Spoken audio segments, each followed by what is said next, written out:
Bueno, en primer lugar quiero agradecer la convocatoria que hicieron el resto de los periodistas, pero sobre todo destacar que hoy en este espacio hay representación de los tres poderes del Estado. Eso me parece muy importante porque la problemática de la ejecución de la pena y de los privados de libertad compromete a los tres poderes del Estado. Lamentablemente, si bien normativamente la República Argentina entiendo que está muy avanzada en orden a la percepción y a la legislación que tenemos vigente, tenemos leyes completamente aplicables y que la mayoría de ellas comprenden muchas de las reglas Mandela de las que nosotros hoy venimos a hablar. Lo cierto es que hay una gran dificultad en el tránsito entre la norma y la realidad. Y ahí es donde tenemos un problema muy grave en este momento. Me toca desde mi función, una función reciente, tomar contacto directo con esta problemática. Tenemos también una muy buena recepción jurisprudencial de las reglas Mandela. En muchos fallos, en todas las instancias hoy, tanto defensores como miembros del Ministerio Público Fiscal y jueces, las mencionamos, las convocamos, las discutimos. Hemos tenido en los últimos 5 años muchas resoluciones vinculadas a la constitucionalidad de las normas que entraban en colisión con muchos de los principios que recogen las reglas Mandela. Discusiones respecto de la proporcionalidad, respecto de la doble imposición penal, respecto de los principios de judicialización de la pena. Todas estas normas y estos fallos, enumeran, enuncian, hacen declaraciones de principios, pero desde allí hacia el caso real hay una distancia enorme, gigante.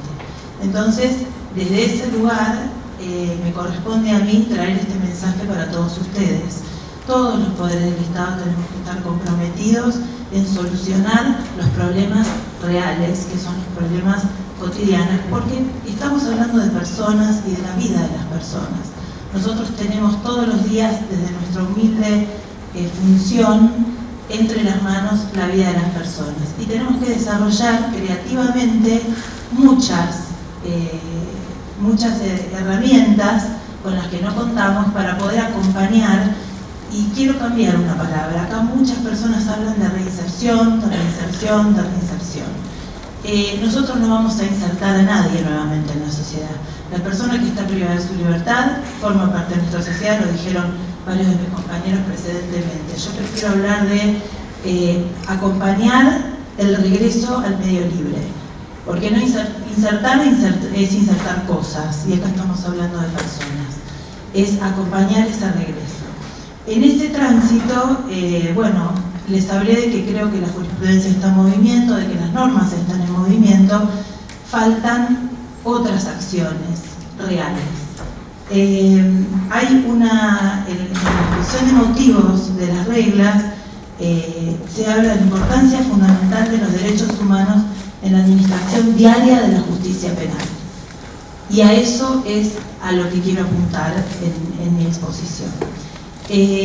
Para poder hacer un relevamiento de algunas cuestiones, yo quisiera recordarles, sé que la mayoría de ustedes, los que están acá en esta mesa, conocen algunas de las realidades carcelarias y otras no, pero quiero mencionar algunos números cortos. El primero es que el 30% de la población carcelaria argentina está compuesta por personas que recayeron en el delito. No voy a hablar de reincidencia, porque no me gusta tampoco esa palabra. Recayeron en el delito. El 30%.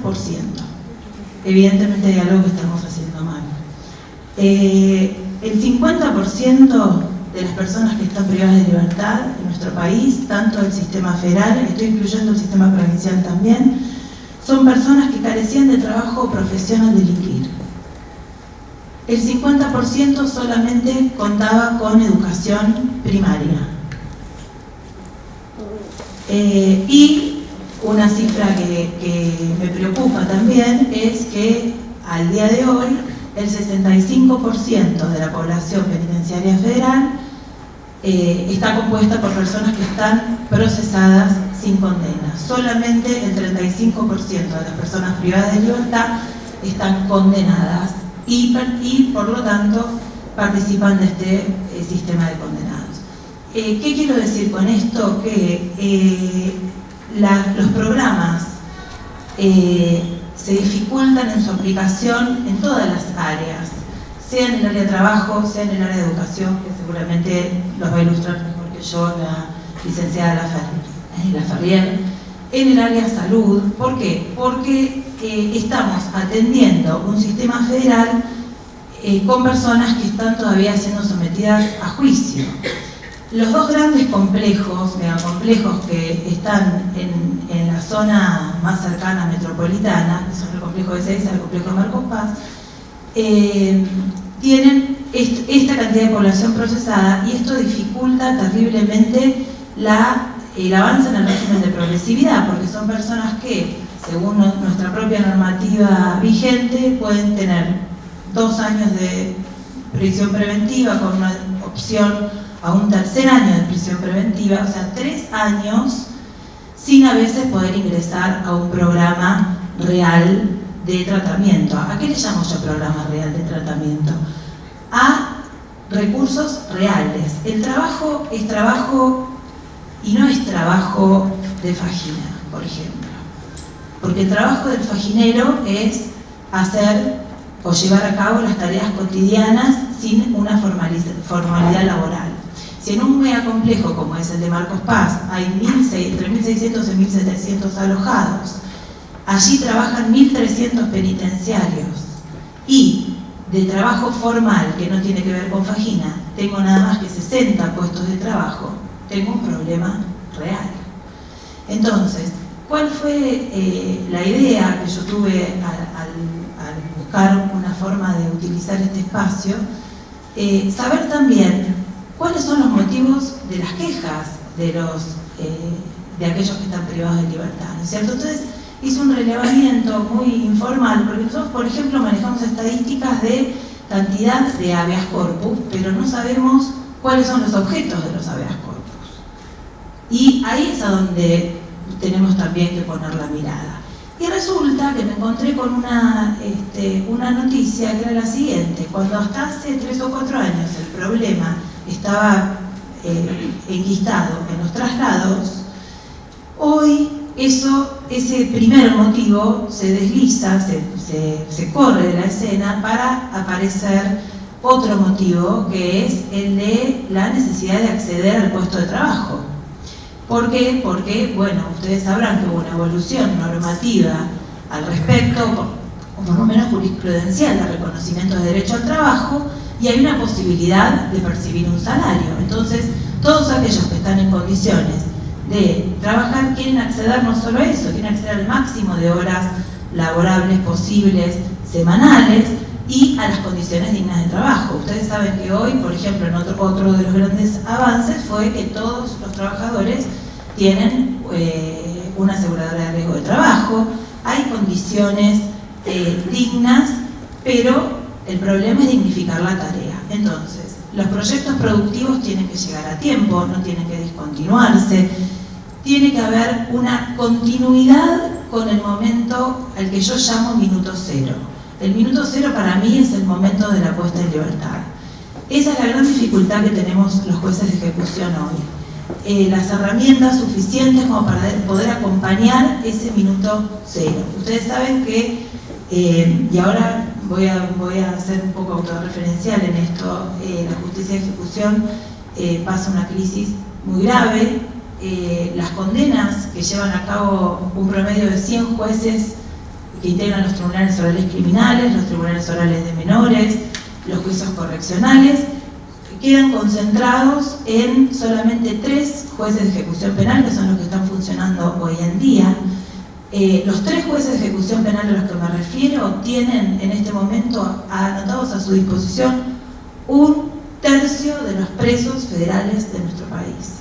3 magistrados solamente. cada uno con un promedio de 900 detenidos anotados a disposición, sin contabilizar en esto los 4.000 legajos de suspensión de juicio a prueba, los 1.000 legajos entre liberados y condenas de ejecución condicional. En esta recarga de trabajo que se advierte, durante 2 años no se contó con la asistencia del viejo llamado patronato de liberados. En la República Argentina, el acompañamiento postpenitenciario, hasta hace 2 años atrás, lo llevaba adelante una asociación civil sin fines de lucro, que estaba nutrida por fondos estatales, pero que carecía de toda formalidad y de todo acompañamiento. Bueno, les cuento que cayeron todos los convenios asistenciales.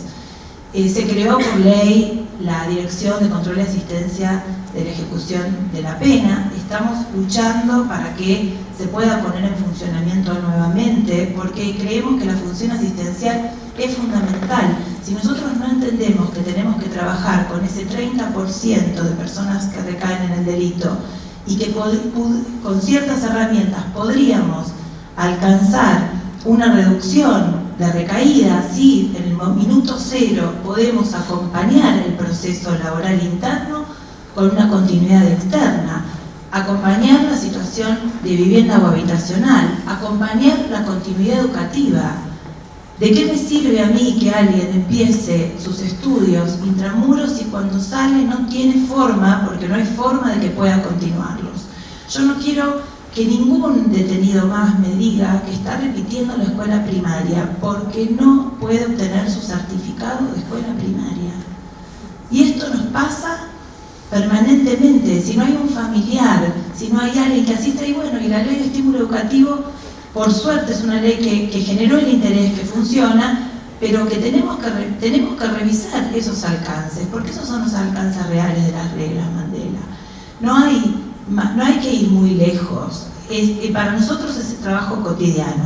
Yo lo que quisiera es que se tome conciencia de que la teoría es muy importante, pero no podemos dejar de lado la realidad. Yo no quiero más enunciaciones, ni reclamos, ni expresiones de reconocimiento de derechos que no tienen un correlato con la realidad. No quiero más magistrados que pertenezcan al sistema penal que no conozcan una cárcel, que no caminen en una cárcel, que no sepan a dónde está su detenido en prisión preventiva. Eso no puede pasar más, no puede suceder. Hay que saber qué es la cárcel hoy, qué cosas hay que resolver. Hay muchas cosas que se han podido modificar, que gradualmente y lentamente han podido progresar dentro del sistema. Yo no quiero señalar con esto que todo sea malo, que todo sea negativo. Sí creo que hay que tener convicción de que, así como la figura de Mandela es una figura inspiradora, porque después de 27 años de privaciones, no quebrantó su voluntad y pudo ser presidente de un país, ¿no es cierto? Bueno, esto tiene que ser inspirador para todos, pero para trabajar en forma real. Los presos no son populares.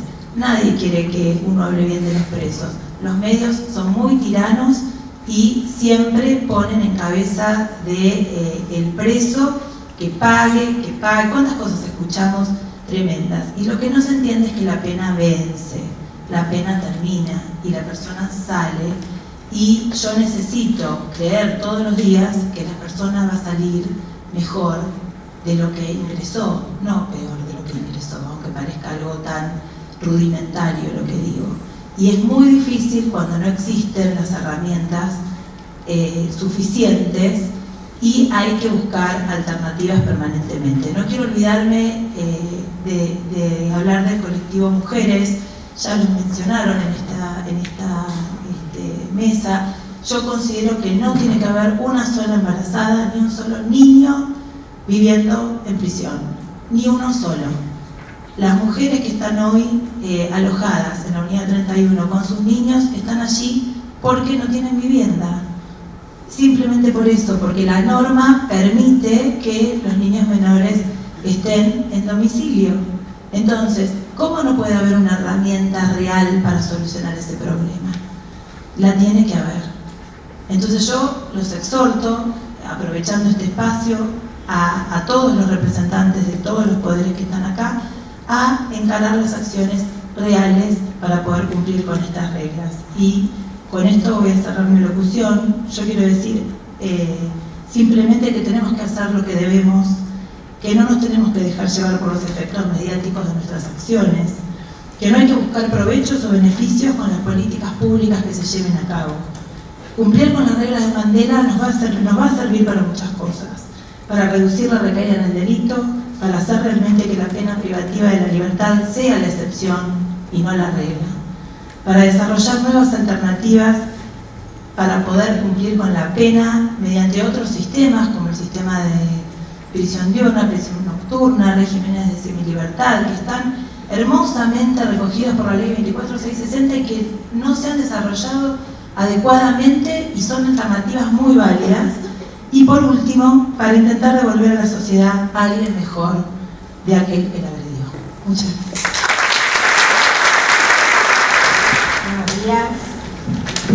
Bueno, en primer lugar me gustaría agradecer la invitación al Ministerio de Justicia y saludar la iniciativa a la convocatoria de este seminario que supone difundir y visibilizar las reglas Mandela de las que tanto hemos hablado hoy, cuyo propósito básico parece obvio, pero no lo es, que es impulsar condiciones de encarcelamiento dignas y promover la conciencia de que los privados de libertad forman parte de la sociedad y son portadores de derechos.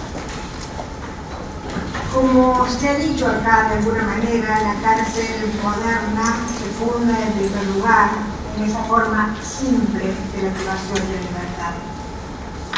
Es un castigo, entre comillas, igualitario, como nos recuerda Foucault. La pena se cuantifica según la variable del tiempo, de la que todos disponemos por igual. Todo se funda en su papel de aparato transformador de individuos. Es una detención legal que tiene una función técnica de corrección. Es por todos conocido que la pena privativa de libertad no tiene los efectos declarados, ya que no repara el daño ocasionado, no es una herramienta de resocialización, comparto con la doctora de que en clave re es bueno dejar de hablar, y favorece la reincidencia. Las condiciones indignas de la vida en prisión destruyen progresivamente e irreparablemente los rasgos de humanidad, la subjetividad y la identidad de las personas. El funcionamiento del sistema penal sigue manifestando, como lo hemos visto, su ineficiencia. Desde este punto de vista, podríamos decir que la pena privativa de libertad ha fracasado y que al presente, entre todos, estamos tratando de ver cómo hacer en el aquí y ahora. Por tanto, tenemos hoy una institución que, como vemos, actúa en una doble dimensión.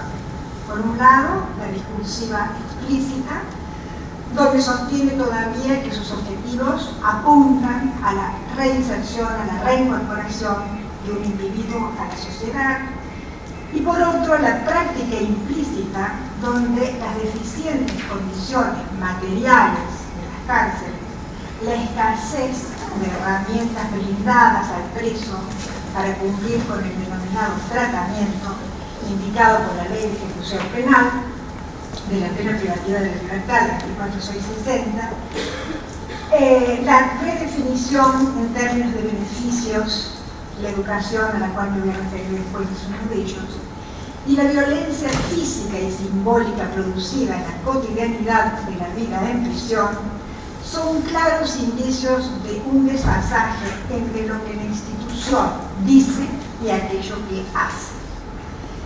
En las cárceles, como todos sabemos, impera el dolor, el miedo, la arbitrariedad. Decimos que la pena privativa de libertad evidencia un fracaso, que es necesario introducir cambios progresivos, posibles, trabajar en el aquí y en el ahora. posibles y significativos. Y es allí donde los principios que guían estas reglas nos dan un marco indispensable para pensar y dirigir nuestra acción. Ellas, como ya se ha dicho hoy muchas veces, hablan de que el sistema penitenciario no deberá agravar los sufrimientos, que hay que tratar con respeto a los sujetos privados de libertad, que nadie será sometido a torturas ni a malos tratos, que se tendrán en cuenta las necesidades individuales de los reclusos y que se deberá reducir al mínimo las diferencias de la vida en prisión y la vida en libertad. Bien, por supuesto todos los que estamos hoy aquí presentes estamos conscientes de la importancia de estas reglas y de la importancia de acercarnos cada día más a partir de acciones concretas al cumplimiento de esto que está señalado en estos principios fundamentales. Decía que iba a referirme al tema de educación en las cárceles y un poco traer y compartir con ustedes una experiencia que ya ha pasado los 30 años, que tiene que ver con un programa de la Universidad de Buenos Aires que se propuso allá en los comienzos de nuestra recuperación democrática para hacer cumplir la Constitución, y desde ya que yo pienso que un programa como este, que hoy se sostiene y ha crecido, con avances y retrocesos, era imposible o es imposible pensarlo sin un marco democrático. ¿Qué se propuso ese programa y qué se propone? Pero la idea básica que llegó a la universidad, a la cárcel, era esta: llevar la universidad a la cárcel. Estaba permitido que un privado de libertad pudiera estudiar, así lo fijaba la Constitución, pero me parece que la idea novedosa que introdujo la Universidad de Buenos Aires es la presencia de la universidad al interior de la cárcel. Esto es generar un espacio de derechos, y cuando digo un espacio real, porque algunos de ustedes veo caras que las he visto circular por el Centro Universitario de Devoto, que es uno de los sitios en donde la universidad es el primero al cual la universidad arribó, y después se incorporaron varios más.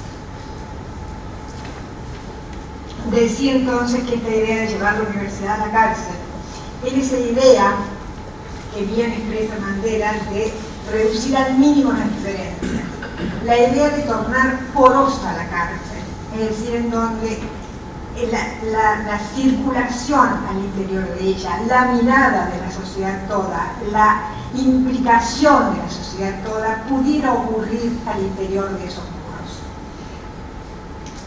Desde un primer momento nosotros nos propusimos no hacer distingo entre procesados y condenados por lo bien, porque bien apuntaba acá la doctora. Por lo tanto, nuestra propuesta fue llegar en esas pequeñas líneas básicas que nos dimos allá, firmamos el rector de la universidad con el director del servicio penitenciario, desde ya que este clima no existía, es decir, hablar de penetrar adentro de una cárcel, llevar la universidad a la cárcel, así como mucha gente lo vio con beneplácito, mucha otra, la verdad que nos señalaba que, bueno, la cárcel no tiene buena prensa, entonces, ¿cómo era posible que la universidad gastara sus recursos para gente privada de libertad que había cometido delitos y no los dedicara íntegramente a aquellas personas que están en el medio?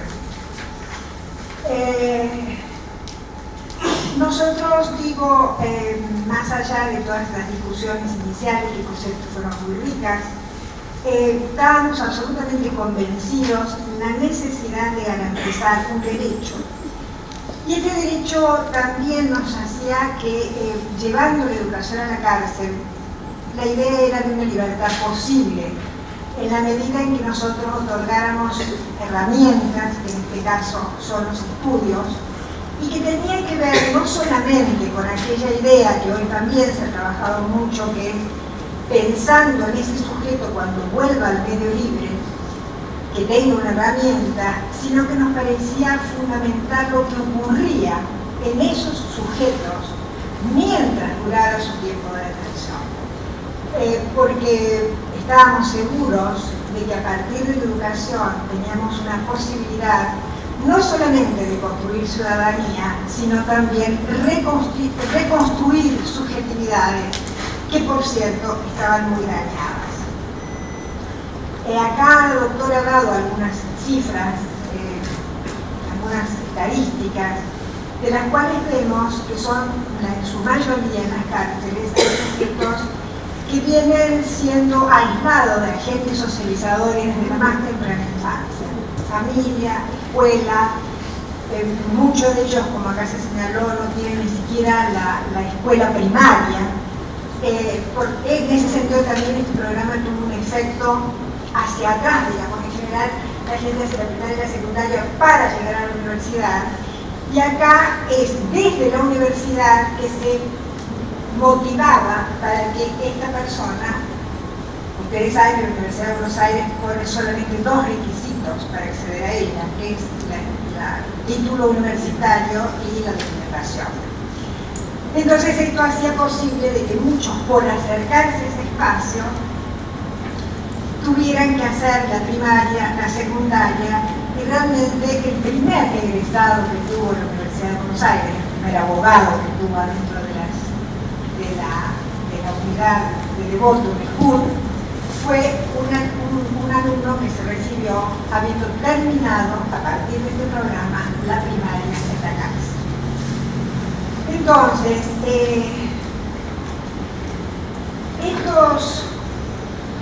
estas ideas entonces básicas de llevarlo a la cárcel, tornar poroso, hacer que el adentro y el afuera se desdibujen lo más posible, nos permitió ir construyendo espacios. El primero fue el Centro Universitario Devoto, en donde, bueno, algunos ya lo conocen, son más de 1.500 metros, adentro tenemos aulas en donde se dan clases desde las 9 de la mañana hasta las 6 de la tarde, y luego este programa fue creciendo, se lo extendimos a la unidad de mujeres, a la 3, a la 31, en otros momentos a la unidad 10, a 1 y a la 16 de caseros. Hoy estamos en los complejos, y por cierto con dificultades, es decir, porque es un esfuerzo muy grande que hace la Universidad de Buenos Aires para estar presente en estos espacios. En algunos, por cierto, en la unidad en Marcos Paz se nos torna imposible, por razones obvias de distancia, de esfuerzo, y en ese sentido me parece que estos espacios colaboran para la toma de conciencia y que otras universidades nacionales se vayan sumando. Hay algunas que ya están, pero que otras más se vayan sumando para poder, por ejemplo, asistir al complejo penitenciario 2. Y desde ya que la Universidad de Buenos Aires pone a disposición, ayudar, dar toda la formación que tenemos y toda la disponibilidad para ayudar a la construcción de otros espacios universitarios en otras cárceles en donde nosotros no podemos llegar. Entonces, la propuesta pedagógica, yo no me quiero extender, primero por el tiempo y segundo porque no hace estrictamente al tema de esta convocatoria, pero sí decir que generar estos espacios son espacios donde yo decía que hacen una libertad posible.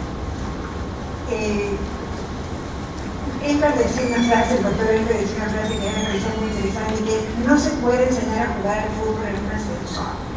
Y es verdad, es decir, nosotros no construimos espacios en donde el hecho de la enseñanza y el aprendizaje puede ser posible, pero desde un ámbito lo más parecido a la universidad que tenemos, con aulas, con docentes, con un diálogo docente-alumno, con diálogo entre los propios alumnos, que tenemos una lucha a veces incomprensible, que es que a los alumnos universitarios nos dejen estar todo el día en los centros universitarios, porque creemos de que el título es una herramienta, pero y se llega a él y seguramente va a ser de mucha utilidad cuando ese ser recupere la libertad, pero el aprendizaje que se da entre ellos, con la biblioteca, con el espacio, con la discusión, con los profesores, nos parece de mucha utilidad. Bien, porque de alguna manera estos centros también generan, ¿no?, es decir, responsabilidades al ser centros que nosotros pretendemos que sean lo más autogestivos posibles, donde sean territorios donde impere la palabra. Quiero hacer también mención, cuando hablo de estos espacios me viene a la cabeza siempre una reflexión de Bobbio, donde decía que para saber cuál ha sido el desarrollo de la democracia en un país, se debería comprobar si ha aumentado no el número de aquellos que tienen derechos a participar en las decisiones que los afectan, sino en los espacios en que se puede ejercer ese derecho. Y ahí sí me parece entonces que debemos, desde esa idea, pensar esos espacios que son las cárceles y qué hacemos con ellas y qué espacios generamos para que esos derechos se puedan cumplir. Bien, el modo de pensar una cárcel define una sociedad. En ese sentido, creo con Mandela que no se conoce un país realmente hasta que se está en sus cárceles.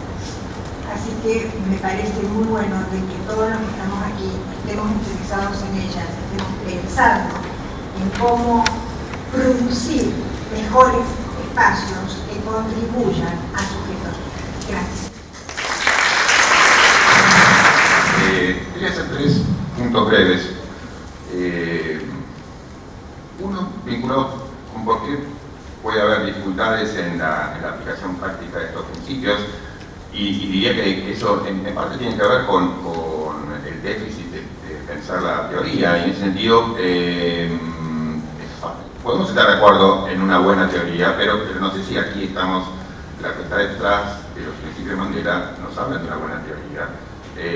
Segundo, quería hacer algún comentario justamente sobre este punto, sobre algunos puntos inatractivos que pueden localizarse detrás del principio de las reglas, y finalmente decir algo sobre algún modo alternativo de pensar los principios que podrían estar detrás de las reglas. Sobre lo primero, lo que diría es que hay, intuitivamente uno puede reconocer la dificultad de la que hablaba la autora para poner en práctica reglas de este tipo que no son en su esencia ajenas al derecho argentino. Digamos, el derecho argentino desde la Constitución para abajo está comprometido con principios humanitarios del tipo que inspira, digamos, a las reglas de Mandela. Para mí un paralelo fructífero tiene que ver con un paralelo que nos puede ayudar a ver, digamos, las dificultades de aplicación, las dificultades para pensar la relación medio-fines, digamos. Tiene que ver con los convenios de Ginebra para el trato de prisioneros, digamos, convenios sobre los cuales también, en principio, uno no puede no estar en desacuerdo, digamos, no puede no estar de acuerdo, no puede decir que no son aceptables en principio, pero que también dejan entrever un problema de fondo que en este caso que nos ocupa está muy presente, y que tiene que ver con la identidad de quien causa una crisis humanitaria y quien viene a decir cómo resolver y cómo actuar en casos de crisis humanitaria. Digamos, la pregunta primera que dispara esa situación es, bueno, ¿por qué no poner el foco, digamos, en la creación de la crisis humanitaria en lugar de ir a remediar los problemas que uno mismo causa? Y eso yo creo que está muy presente cuando pensamos en la situación carcelaria, o especialmente presente. Y uno lo ve, digamos, en al menos 2 aspectos. Uno, en este tema de la identidad, o sea, de la identidad entre quien causa o quien es una fuente causante de un problema, puede ser corresponsable, pero digamos, es partícipe en la creación de un problema. Y luego en los incentivos que rodean a esa estructura que ha sido creada. Sobre lo primero, sobre la identidad, bueno, diría que del mismo modo que cuando pensamos en la guerra, digamos, uno podría decir, digamos, el primer problema a tratar es por qué, digamos, tomar como dado el hecho de que resolvamos o podamos resolver problemas muy serios a través de la violencia radical. Del mismo modo, digamos, ¿por qué pensar que socialmente problemas que atraviesan a la sociedad merecen ser atendidos, digamos, a través de un recurso a formas de violencia extrema, digamos, como las que implican las situaciones de encierro de por sí, digamos, luego con los agravantes propios de las situaciones particulares de cada país. Pero entonces, hay ahí una dificultad primera que tiene que ver con esa identidad, digamos, identidad entre quien crea una situación de crisis humanitaria, ya sea el Estado que se involucra en una situación de guerra, ya sea el Estado que se involucra en la resolución de conflictos sociales graves a través de medios esencialmente violentos. Ese es el problema que debemos atender, y entonces luego, digamos, reconocer o escribir reglas que ese mismo Estado que creó la situación de tragedia humanitaria escriba las reglas acerca de cómo deben ser tratados las personas en situaciones de crisis humanitaria es, bueno, es como mínimo paradójico, digamos, nos presenta una situación paradójica de, bueno, pero ¿por qué no se hace usted cargo primero de por qué es que piensa que es sensato, digamos, dentro del mismo marco de principios que usted me enuncia, resolver situaciones de conflicto grave del modo en que se está resolviendo? Digamos, luego ponerse a escribir las reglas de cómo debe ser tratado el prisionero en situación de guerra que usted mismo ha creado, bueno, lo pone usted en una situación complicada, pero no solamente una situación complicada en términos de contradicción pragmática, digamos, es en términos de qué podemos esperar sobre la resolución apropiada, digamos, el respeto apropiado de esas reglas, si el mismo que pone en marcha ese movimiento, esa maquinaria de generación de violencia, es la que tiene una responsabilidad esencial en llevar adelante el cuidado de que esas reglas sean debidamente procesadas. Entonces, hay un punto que tiene que ver con una cierta hipocresía o contradicción pragmática, pero hay un punto para nosotros más preocupante, que es en qué sentido podemos esperar que el mismo esencial responsable de la creación, al menos corresponsable de la creación de una situación de crisis humanitaria, esté a cargo de la resolución, digamos, el cumplimiento estricto de esas reglas.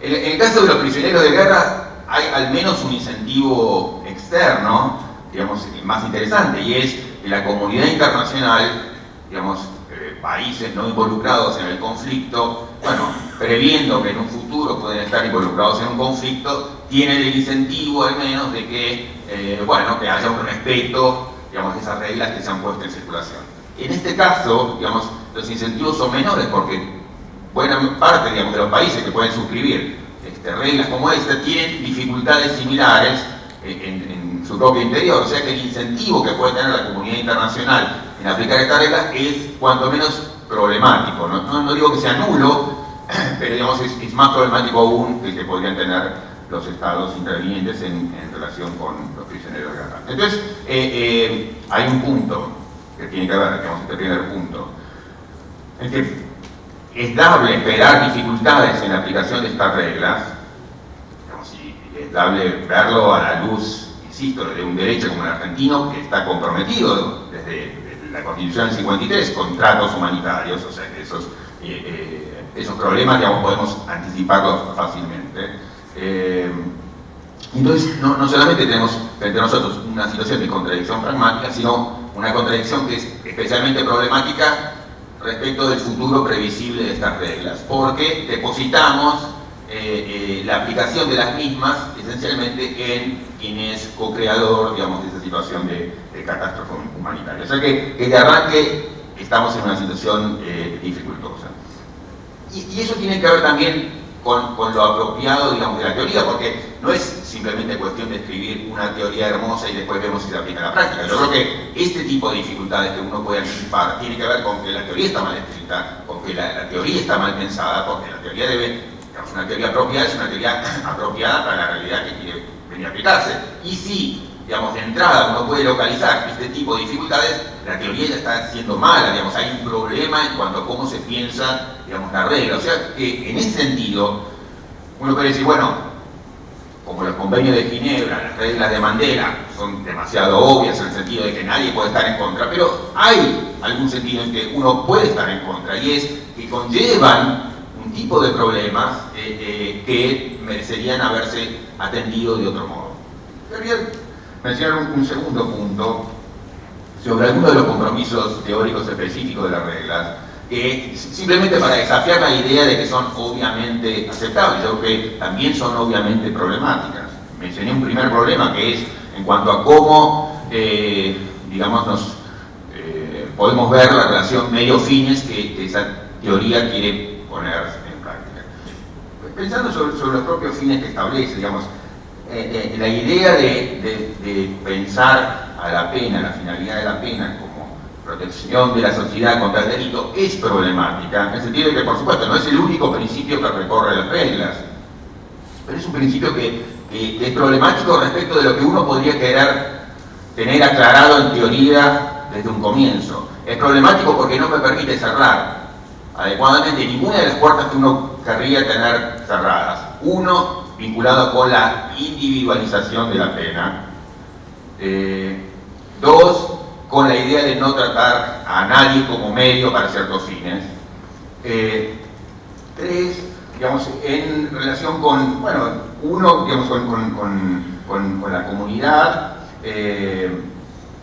digamos, la idea de que en sus aspectos esenciales hay problemas en cuanto a cómo se está concibiendo la finalidad misma de las reglas, porque, digamos, no nos permiten precluir tampoco la idea de venganza. O sea que en cuanto a finalidades esenciales que uno querría tener precluidas de un comienzo, digamos, en cuanto a asegurar que la pena esté individualizada, en cuanto a asegurar que las personas no sean tratadas como medios, en cuanto a asegurar que la pena no sea una herramienta de venganza, de ojo por ojo. Yo creo que los fines que definen las reglas de Mandela no son apropiadas en los modos en que está concebida la pena. Yo no creo que sea un modo atractivo de pensar la función de la pena en sociedad. La idea de dignidad humana que está puesta en el centro es una idea que es irreprochable, que todos podemos suscribir, que todos podemos considerar que es una idea, digamos, fundamental en una concepción humanista digamos, del derecho. Pero también, digamos, la idea de dignidad humana está en tensión con la idea misma de la reclusión. Uno debería pedir alguna aclaración mayor acerca de cuál es la relación, digamos, entre el principio que se establece como principio central, el principio de trato a las personas como sujetos dignos, y la idea de la reclusión, que es la que, digamos, es el punto de partida de las reglas. Uno podría decir, hay una tensión entre ese mismo principio que se enuncia y la idea de reclusión, de privación de libertad. Pero no en términos declamativos, sino en cuanto a cómo queremos pensar la función del reproche en sociedad. Si uno piensa la función del reproche como, bueno, una sociedad comunicando el desacuerdo respecto de cómo alguien, digamos, se ha comportado en relación con reglas que hemos escrito entre todos, y uno reconoce que la afectación es una afectación que se nos ha hecho a todos, es un perjuicio que tenemos entre todos, que daña los vínculos que queremos tener, digamos, dentro de la comunidad. Bueno, uno piensa el tipo de respuesta de otro modo que pueden o no incluir la prisión, y en donde el principio de la privación de libertad es más un problema que parte de la solución. Por eso lo que quiero decir es, hay una relación problemática en cuanto a los vínculos de medios fines que establecen las reglas que, insisto, en principio parecen obviamente aceptables, pero creo que tratan con la cuestión medios fines de modo problemático, o sea, de cómo están pensadas para ser aplicadas y por qué cualquiera de nosotros puede anticipar dificultades en la aplicación. Y eso no es simplemente, bueno, porque una cosa es la teoría y otra cosa es la práctica, no, sino porque estamos pensando mal la teoría, porque la teoría debe ser pensada para la práctica y no para un mundo ideal, digamos. Entonces, en ese sentido, está mal pensada la teoría. En cuanto a los fines que animan a las reglas, creo que también, digamos, hay una desconexión que se nota en cuanto a los fines que son enunciados y los presupuestos propios de las reglas. Digamos, la idea de privación de la libertad es incompatible con muchos de los fines que las mismas reglas enuncian en términos humanitarios. Yo creo que y para ir terminando y pensando en modos diferentes, yo creo que no es desafiante modos diferentes de pensar, digamos, principios. Lo que no es desafiante respecto de nuestros derechos, de nuestro derecho y de nuestros entendimientos sobre el derecho, no es desafiante el subrayar valores humanitarios. Los valores humanitarios vienen acompañando nuestro derecho desde el minuto uno, lo vienen acompañando problemáticamente, digamos, por distintas cosas, entre otras cosas, por cómo hemos mal pensado la relación entre medios y fines. Pero yo creo que entre otras cosas por esto, por el hecho de que, digamos, el valor humanitario que está detrás de reglas como la del Mandela no son desafiantes para nuestro derecho. Yo creo que los principios que deberían animar a nuevas reglas son principios de otra naturaleza que sí son, yo entiendo, serían al menos desafiantes para nuestro derecho. Y no por el hecho de que sean desafiantes, sino porque creo que son relevantes, además son desafiantes. Y pienso sobre todo en principios democráticos. Me parece que nuestro pensamiento penal, digamos, no está imbuido por principios democráticos. Por el contrario, digamos, se muestra sistemáticamente hostil a esos principios democráticos. Se muestra hostil en relación con los principios democráticos de distinto modo. Pero uno querría destacar más de uno, pero uno sobre el que hice referencia antes, sobre el cual querría detenerme un poco, y es el problema de la identidad. Digamos, reconocer que digamos, tenemos que partir de la dificultad que representa querer poner al Estado en una responsabilidad especial en el cuidado de las propias atrocidades que el mismo Estado reproduce. Allí hay un problema, y es el problema de la identidad.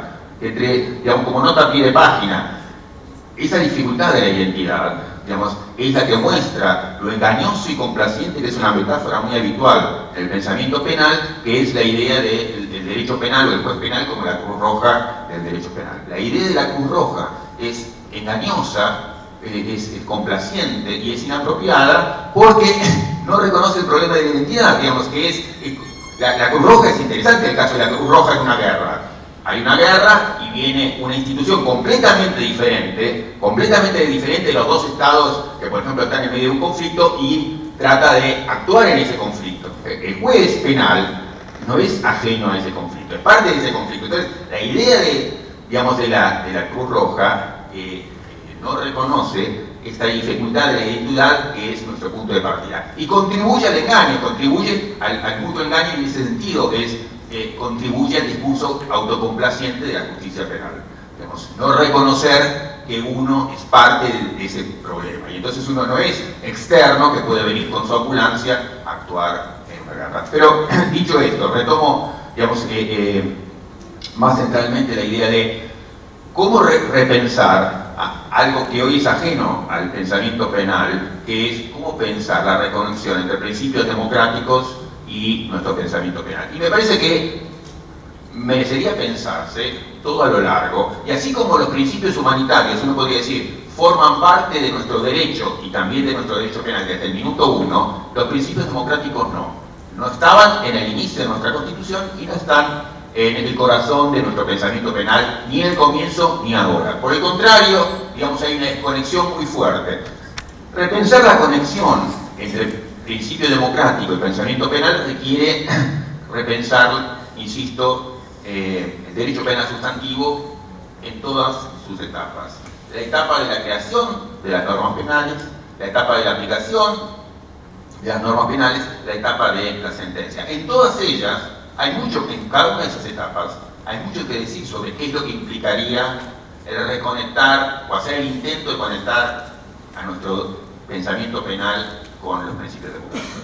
Primero, digamos, no me voy a detener mucho en ello, pero es obvio que en materia de creación de las normas penales, hoy, digamos, como lo podemos reconocer, como es obvio, nuestras normas penales, como las de otros países, son creadas en procesos que oscilan entre formas elitistas y formas populistas. Ninguna de ellas tiene ninguna conexión con ningún principio democrático. O las normas penales las crea la élite penal del momento, digamos, los iluminados penales del momento,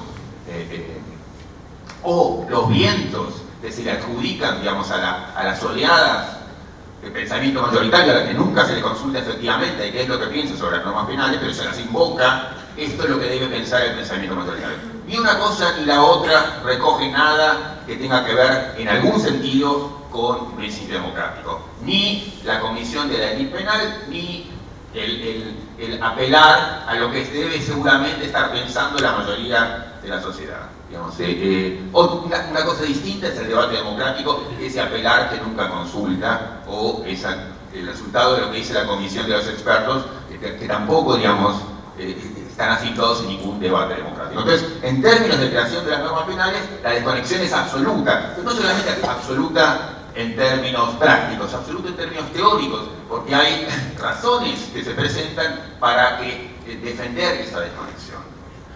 Bajo la idea de que si uno conectase la reflexión colectiva con la redacción de normas penales, estallaría el neopunitivismo. El neopunitivismo estalla en razón del elitismo penal o del populismo penal. Nunca lo hemos conectado con el debate democrático.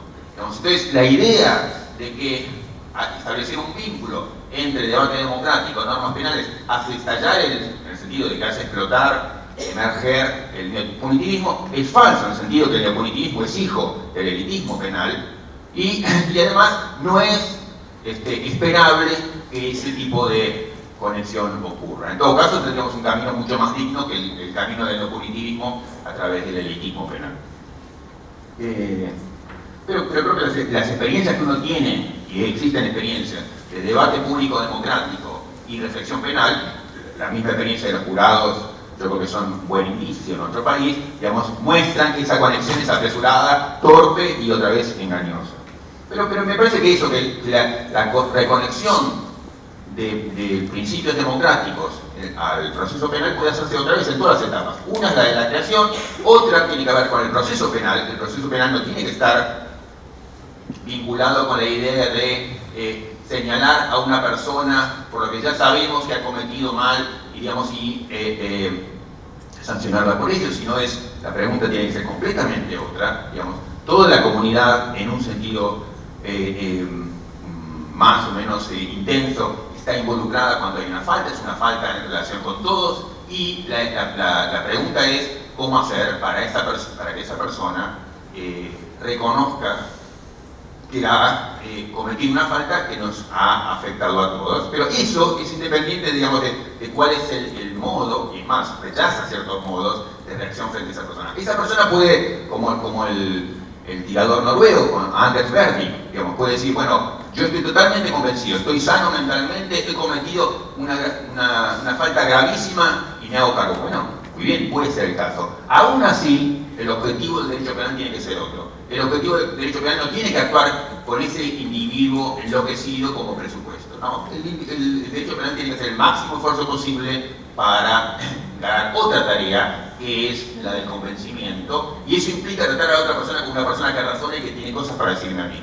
Entonces, implica un modo distinto de pensar el vínculo entre sociedad e intrasociedad, en donde, digamos, no hay un distinto, sino que es todos en la tarea de restablecer vínculos. Y lo mismo, digamos, en cuanto a las formas de la sentencia penal. Digamos, también hay modos que son modos autoritativos, modos autoritarios también, modos verticalizados, modos judicialicéntricos, digamos. Y hay modos que son más horizontales, democráticos, comunitarios, que no implican, digamos, ni una mirada ingenua ni una mirada boba, sino, digamos, una mirada otra vez resistente sobre los modos, sobre las formas elitistas y autoritarias en las cuales hoy también pensamos la sentencia penal. Entonces, digamos, resumiendo, hay un punto en donde las reglas Mandela son obviamente aceptables, como son obviamente aceptables, digamos, los convenios de Ginebra en cuanto al tratamiento de prisioneros de guerra. Pero sin embargo, miran un poquito más allá, digamos, de lo obvio, muestra el nivel de dificultades al que nos enfrentamos. Nos enfrentamos a cierto nivel de dificultades importantes, primero, porque echamos a andar una maquinaria que está montada sobre un problema profundo, que es lo que yo llamaba el problema de la identidad, y eso promete, digamos, que se ratifiquemos ciertos problemas que ya conocemos. Eso nos habla también de algo que ya estamos empezando a ver, y es que hay dificultades, hay puntos inatractivos en la misma teoría que informa a esas reglas, y en todo caso es bueno saber que hay modos distintos y hay principios distintos, porque los principios humanitarios no sean importantes. Los principios humanitarios, insisto, son tan importantes que se están incorporados en nuestros derechos. Pero digo, hay principios diferentes, y yo llamaría principios democráticos, que sí son ajenos a nuestro derecho y a nuestro derecho penal, y que creo que serían mucho más fructíferos a la hora de pensar, digamos, cómo reconcebir un derecho penal que todos entendemos como plagado de dificultades inatractivas. Bueno, gracias.